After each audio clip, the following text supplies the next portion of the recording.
This is Inside Indiana Business Radio for the afternoon of Wednesday, January 17th, 2024. I'm Kate Sharon. IU Health North Hospital in Carmel and IU Health Tipton Hospital are pilot testing a robot that can make deliveries throughout their various units. The robots are currently working mostly with the lab and pharmacy teams to move medications throughout the hospital and deliver samples to the labs. Janice Vadas, Director of Allied Health at IU Health North, says the idea was born out of an idea to help out an already shortened staff in the pharmacy and nursing departments.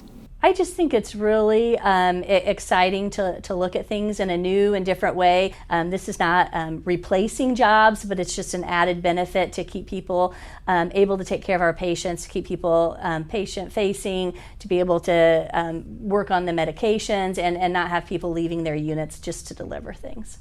The goal of the robots is to allow staff to spend more time on patient-facing duties and working with medications and lab samples. The robot will not be replacing any jobs, but will help staff stay on their units rather than leaving to make hand deliveries. At Tipton specifically, Vadas said that the robots will prevent the hospital's smaller teams from losing a quarter or even half of their team members for a period of time.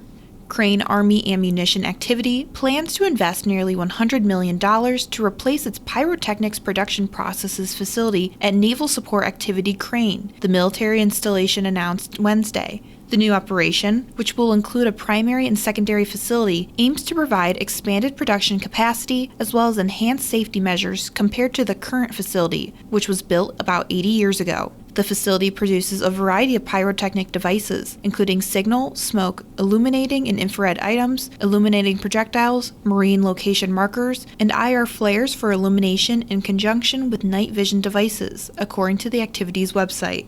Members of the United Auto Workers Union have overwhelmingly ratified a new 4-year employment contract with Indianapolis-based Allison Transmission Incorporated, the company and the union announced Wednesday. The contract, which expires on November 14, 2027, covers about 1,600 employees at the company's Indianapolis facilities, Allison said. The manufacturer has about 3,500 employees total, 3,000 of which are in Indiana. The new contract ends tiered wages, the practice of offering different pay scales to different employees depending on when they were hired. Among its other provisions, the contract also brings the minimum pay for production workers up to $20 per hour, provides a $7,000 ratification bonus for members, and includes no increases to the members' health insurance costs.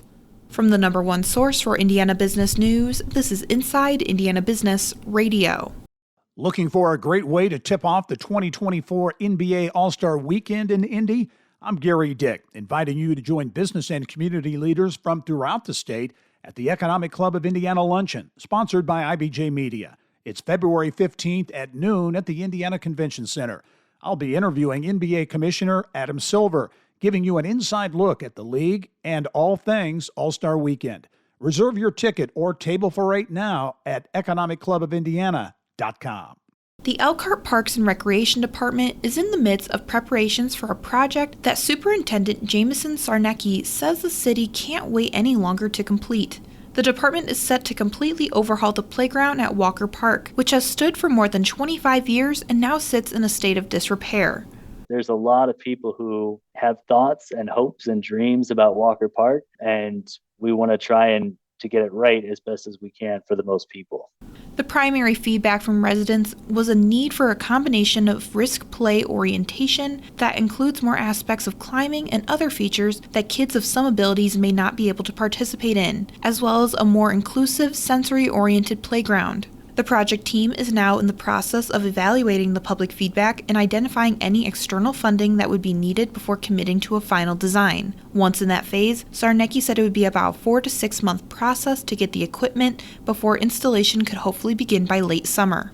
One of the oldest historically black fraternities in the country is partnering with Indiana University's Kelley School of Business, intending to increase the diversity of corporate leadership. Kappa Alpha Psi graduates from around the world will be invited to apply for a Kelley Fellowship program, where they will attend the school's in-resident full-time MBA program. Those students will be considered Kappa Alpha Psi Fellows. Black IU students established the fraternity in 1911, and it has grown to host over 250,000 members and 642 active chapters, including in countries like the Bahamas, the United Kingdom, and South Africa. Though predominantly a collective for men of color, the fraternity is open to anyone regardless of color, religion, or national origin.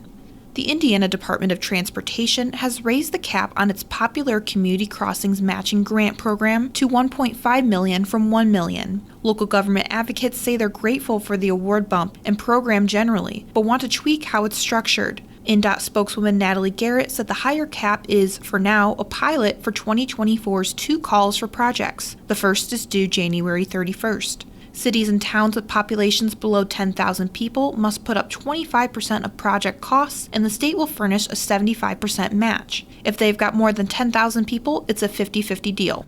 Terre Haute's historic First National Bank building will receive a $300,000 facelift after a grant from the Wisconsin-based Jeffress Family Foundation, Indiana Landmarks announced on Wednesday. The new funds will be used to restore ornamental murals and repair plaster on the ceiling. As part of the deal, Indiana Landmarks will raise $600,000 in matching funds for the project by June 30th of 2026. The not-for-profit has already invested over $700,000 to rehab the exterior. Dan Starr, president and CEO of Fort Wayne's Do It Best, is this week's guest on the Business and Beyond podcast with Gary Dick, presented by PNC, a weekly conversation with high-profile Hoosiers in business, sports, entertainment, and beyond. Available now from your favorite podcast provider. I'm Kate Sharon for Inside Indiana Business, Radio on Demand.